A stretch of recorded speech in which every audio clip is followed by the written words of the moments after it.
بازم آفتاب غروب کرد و شب اومد،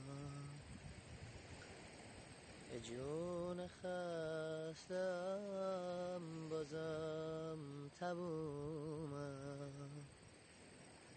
بازم از ناله خونین قلبم خدایا بانگ یارب یارب اومد، شب اومد باز شب اومد باز شب اومد، به جون خست.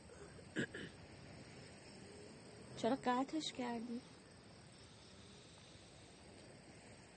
هواتار چراغم سوت و کوره، تنم داره میسوزه مثل کوره،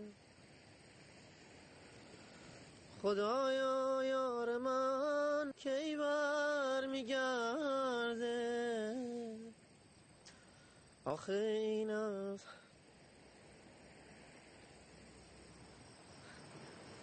داری چی کار میکنی با خودت؟ با من؟ این حالمو دوست دارم.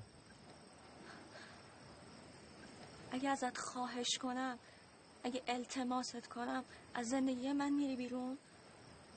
نه. یه چیزی داره تو من شکل میگیره، چیزی که همیشه ازش میترسیدم. چی؟ والا منتظر منه. اجازه دادم بیای تو خلوتم ولی نمیذارم شبم خراب کنی. برو بخواب. چرا نمیخوای با واقعیت روبرو بشی؟ واقعیت تویی، رویا تویی، هیچ چیز دیگه هم وجود نداره. اگرم داشته باشه اهمیت نداره. اگه جای من